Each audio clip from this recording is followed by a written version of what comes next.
Hi, let's start with the earliest anthropological cooking vessels, ones that don't require metal or clay, stuff you'd figure out if you got sent back in time. These all revolve around fire. First, you can kind of put food in the fire. For things like ash cakes and root vegetables, this works rather well. But ash is carcinogenic, so cultures that put all their food directly into the fire may have shorter average lifespans. This also may not taste great. When I've made ash cakes before, the only ones that tasted good were the ones with foraged berries in them. So the first advancement beyond this is putting food on something next to or over the fire.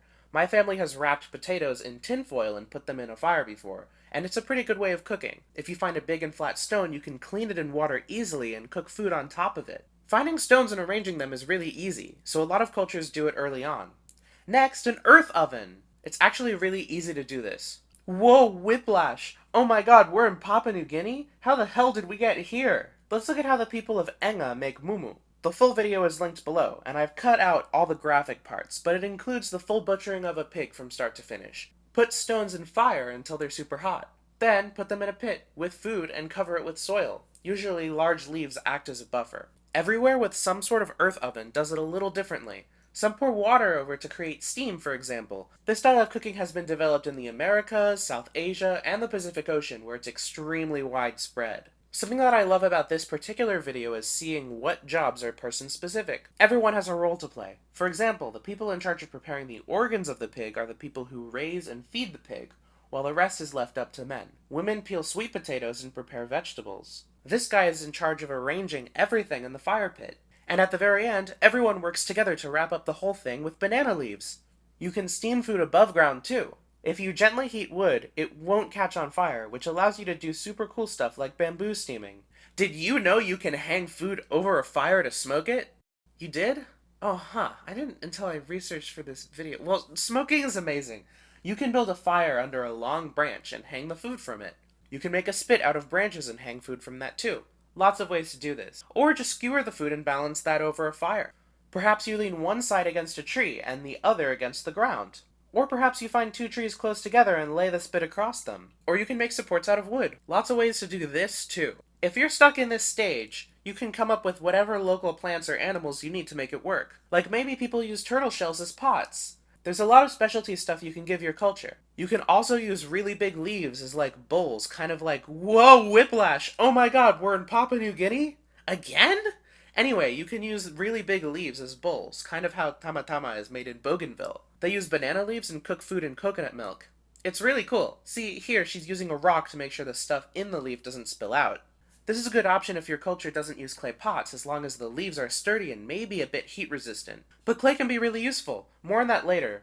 Actually, wait, no, we can move on to that topic right now.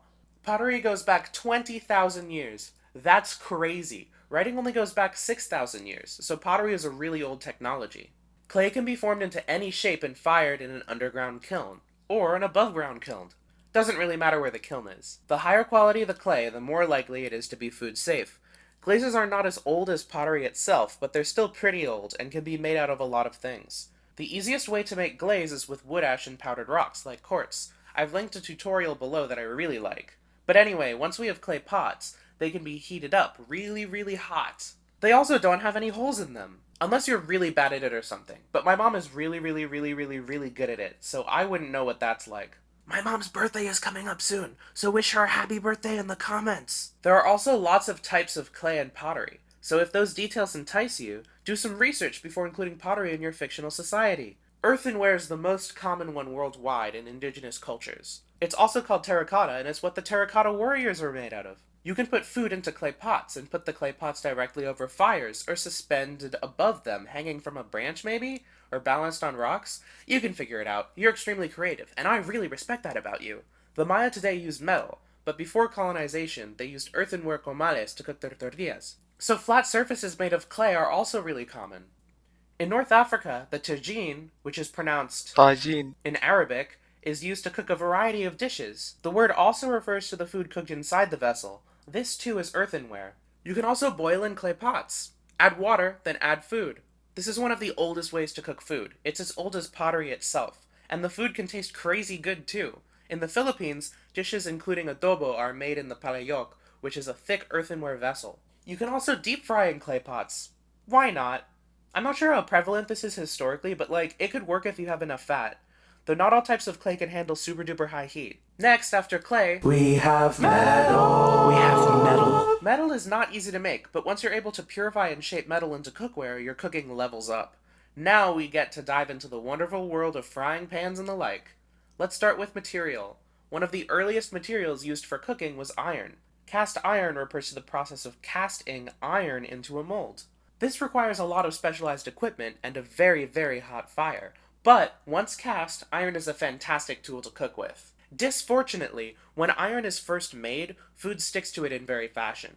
This is because the texture is hella rough. But as people cook more and more food in it, the rough texture slowly gets smoother. This is because the fat from the food polymerizes onto the surface of the cast iron, creating layers of plastic, basically. These are called seasoning, and make the surface very close to non-stick. Cast iron also lasts a very long time. My parents have cast iron they've gotten from their grandparents, I think, and it still works great. Sometimes my dad finds random cast iron on the street and takes it home and fixes it up. Here's my dad's collection, and here's where everything's from. Some of them have so much seasoning that you can't even tell what the brand is by looking at the bottom. That's insane. It's also crazy to think about how oil from 100 years ago is stuck beneath layers and layers of polymerized fat. That's so cool. And don't worry, it's totally food safe. The pan gets hot enough that any microbes die. There are a lot of superstitions around cast iron, like specific washing methods and ingredients you can or can't use with them, but these kinds of things are really fun to add to a setting. So here are a few I've heard. Here are the ones that I think are true, dubious, and false, and go wild with your world building projects. Eventually, societies using cast iron figure out that they can season their cast irons ahead of time by rubbing oil on them and heating them up. This isn't a given though. People will often just like cook in them and wait for the cast iron to be seasoned through repeated use. All cultures that use cast iron are aware that the longer you have a cast iron, and the more you use it, the better it gets at cooking. But the degree to which a culture knows why this happens may be variable. And before we move on from cast iron can be coated directly with enamel, making it even more non-stick. This is a very fun tool for cooking. I want one of these enameled cast iron Dutch ovens. It can fit a lot and go in the oven. Wowee! What's enamel? Oh, it's like glass, but more on that later. Other types of metal! Copper is fun. It conducts heat really quickly, like crazy fast, but it's also a little poisonous, so many cultures coat it with other metals. The core of cookware is the most important part for heating. A le creuset pot and a cast iron will heat nearly exactly the same to one another, even though one of them has a coating, and copper changes heat the fastest. The first cocktail I ever got when I turned 21 was a Moscow Mule, but they didn't serve it in a copper glass when I got it. They usually do though, because it feels so cold on your lips. It sucks the heat right out of them in very fashion. Aluminium is a very common core material. My stainless steel pan has an aluminum core because it conducts heat so well, even though the outer layer is in fact steel. That's also the core of most Teflon pans. Oh, speaking of stainless steel, it's super common for cookware these days. It's really good for browning because it has grooves in it that are smaller than the grooves of cast iron, but definitely not non-stick. This means that food with a rough texture can make much better contact with the pan, allowing for greater Maillard reaction. And Teflon is really recent, but it's this coating that's like bad for the environment, but mostly safe to cook on, and it's really non-stick. Like nothing will stick to it. It lasts only a few years though, and then you need to replace it, even if it costs significantly less than the other options. That being said, because it's so recent, it would be weird to give Teflon to a setting with technology from before the 1930s, because Teflon was invented in 1938. There are also hella superstitions about Teflon too. Here are the ones I've heard, and of those, these are the ones that I think are correct, dubious, and false. But I could be wrong. These kinds of things are the bread and butter of world building. Carbon steel is a term for steel that has more carbon in it than other types of steel. Wikipedia gives these very specific criteria. Carbon steel is seasoned like cast iron, at least in the West.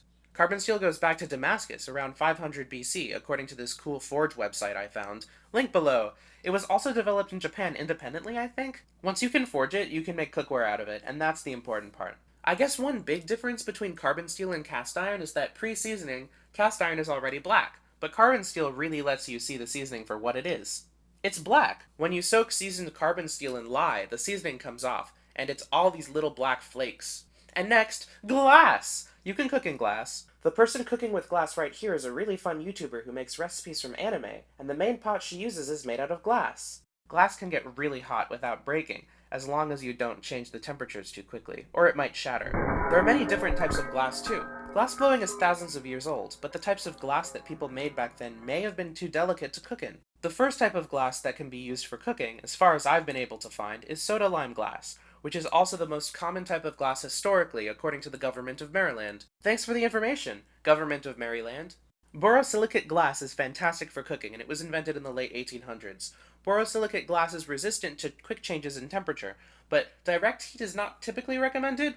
I don't know, I mean, that's what it says on mine. Usually people put glass in the oven. Glass is also usually pretty non-stick, but in my opinion, not quite non-stick enough. Like, sometimes you can get stuff really caked on there. Nothing a little water and deglazing won't fix, though. Eventually you get bakeware made from silicone, like these mats you can bake cookies on. Silicone bakeware is useful because it is pretty non-stick, and you can also put patterns on it without etching into it at all, like these cooking mats. This is from my favorite YouTube short series called Bake Her My Bestie, linked below. I don't know about you, but I typically don't go out and buy a new pan every time I cook.